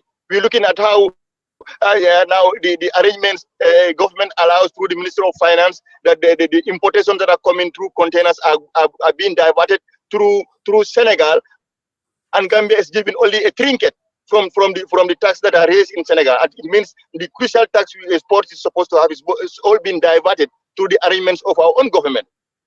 And to the borderline, the issue at Fonyi, you see every day there are bombardments, and we see the sporadic incidents between the rebels and the government forces are affecting villages along the borderline. And sometimes they come even and encroach into the Gambia, looking, they according to them, searching for people, and sometimes even shooting Gambians in our own territory. Just recently, one Buabaji was killed, and the body was taken to Senegal. It took them 1 month before even Gambia government refused to do anything. It took the Fonyi people to do their own search to find out where the body was. And when they relocate the body in Ziguinchor Hospital, they now begin to communicate with government authorities to facilitate the return of the body. And previously, the Senegalese government claimed that that person is a Senegalese. On the whole, it's a Gambian. And they have done this before, and every time they are selling, their sales landed in Gambian territory. So we have a sovereignty problem here. You come to that Islamic issue. You understand? Senegal is encroached into the Gambian territory in a village called Tranquil. You have this Gambian who is there. He wants to take the whole village and hand it over to Senegal. Senegal is now building schools there. And just recently, barely a month ago, they came inside with a heavy armored tank and all the artillery. They even had an issue with the community and the youth who want with bare hand, who want to confront them with bare hand. The videos are circulating everywhere. We have this problem, and you go to these borderlines, you go to Senoba, with the advent of this new government, where the Senegalese post was, they've moved it now. There's no buffer between them and the Gambian district. And if you go there as a member of the committee, when you go on tour, our Gambian officials will tell us this place used to be Gambia. So it's like we are losing daily. We are losing our sovereignty in the hands of Barrow. He's giving, it's like what as is called the de facto president of the Gambia is Maki, and that's the reality. And this is a concern for me, particularly the sovereignty and security of this country. That thematic area I wish is addressed properly, because we are losing it. We are losing it, and it's something we have to look at it. All other thematic areas are important, especially this one. Thank you very much. Thank you, Nay. Your thoughts? Yes, thank you so much, Mr. Baji. Mr. Baji is saying something. Honorable Baji, sorry. Yeah, thank you so much, Honorable Baji. I mean, you just really... Yes, you can go on. You just emphasize more on my position that this is not a genuine dialogue, and I still believe it's not a genuine dialogue. I believe it's a money-making dialogue. It's a dialogue that the president is struggling. They are money trap, cash trap. They need money. They have to show the donor that they are doing something about the situation in the country, and they are engaging everybody. Every stakeholder is involved in this, and that is what I'm seeing happening, and that is what I'm seeing in all this dialogue. As you are rightly saying, some of the things you listed, if the government was genuine, they will address these things. I saw some people showing billboards that name writing have been changed to French writing on our board, in our countries, in our villages. They are changing their names, writing them in French writing. I'm seeing all these things. But who is responsible? Now, tell me, the president calling all the political parties, everybody to come and discuss about things that is their responsibility. We employ him to do that job. We voted for him to do that job. If he cannot do it, if the president stood up yesterday and said, there is a national crisis, the country is in crisis, I want to hold a national dialogue, I would be the first one to join and say, yes, this is genuine. He has to declare this country as in crisis. He hasn't done that. Our children went to the back way. He hasn't stand up and say that it's a youth crisis. We have a national crisis in losing our youth. He never even stood up once, even once, to come on a press conference to talk about the death of our young people. Our children are dying with drug. Kush, that kids use to take the bones of dead human beings in Freetown, now finding its way into our country, that our kids are dying, lying down on the street dead. I've never seen the president come and say, we have a national crisis, we have a drug crisis, I need dialogue. Now, he needs money. The country needs money. Whether they come in the open and say it or not, and they are going to use this to do that. If they had divided these topics, put it properly, why is it that this government never get things right? Why is it that they never get anything right? This should be a proper process. When you're doing processes, you have to do it properly. This is national. This is not State House thing or a Minister of Justice thing. This is a national thing. He could have divided it properly, because the issues, as you narrated, security alone is a huge thing. We are losing our sovereignty. In fact, we've lost it already because Barrow has handed it over. So all this thing Barrow is calling people to discuss, it is his making. All of it. Now he's bringing people and said that this is our problem. Can you come? Is all our problem. He has to admit first that he has created this problem. He has to admit first that there's a national crisis. He has took us to this route, and then we can have the dialogue. Honestly, there's a lot of things about this whole dialogue that we cannot. But Honorable, I really want to thank you so much for being in the platform and being patient with people like me as well, because this country drives me mad. It really gets into me because it's sad. Yes, I know. I sit in Norway, and people always say that you people sit there and talk. I am affected because every day, if I am giving 1,000 krona, now I have to give 3,000 krona. I have people who never ask me for money, will ask me for money, and then you know situations are bad.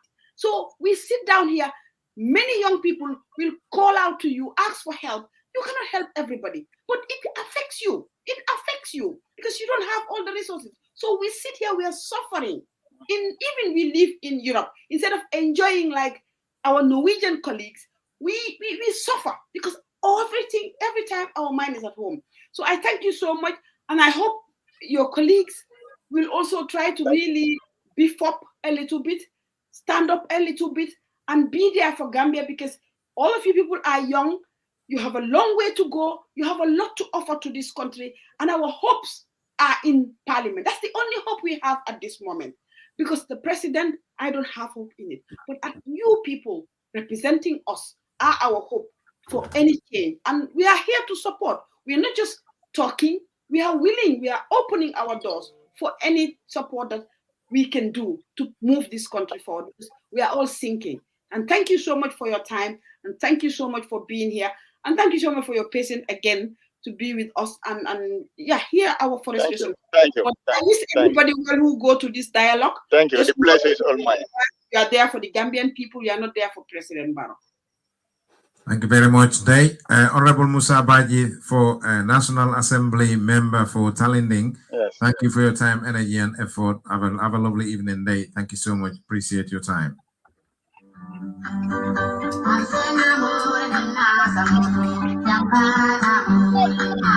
Thank you. Thank you.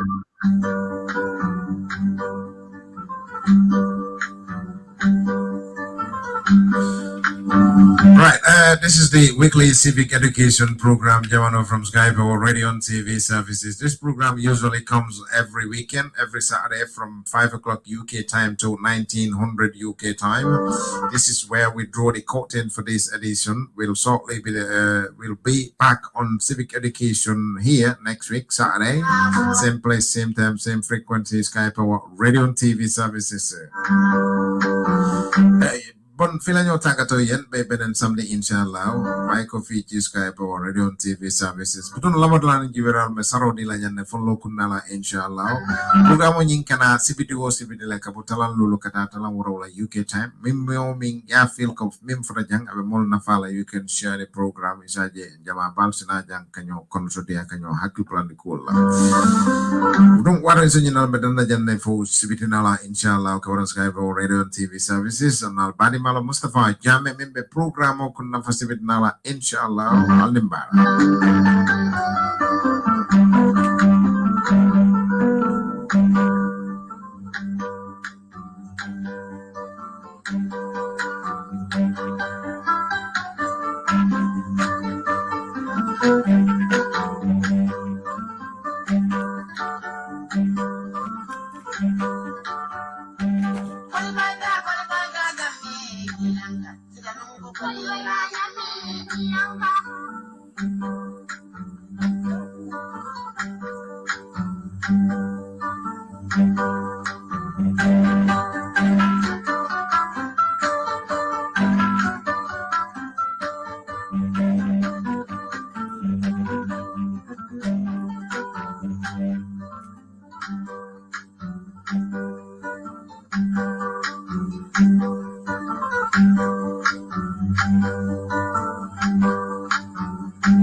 Thank you.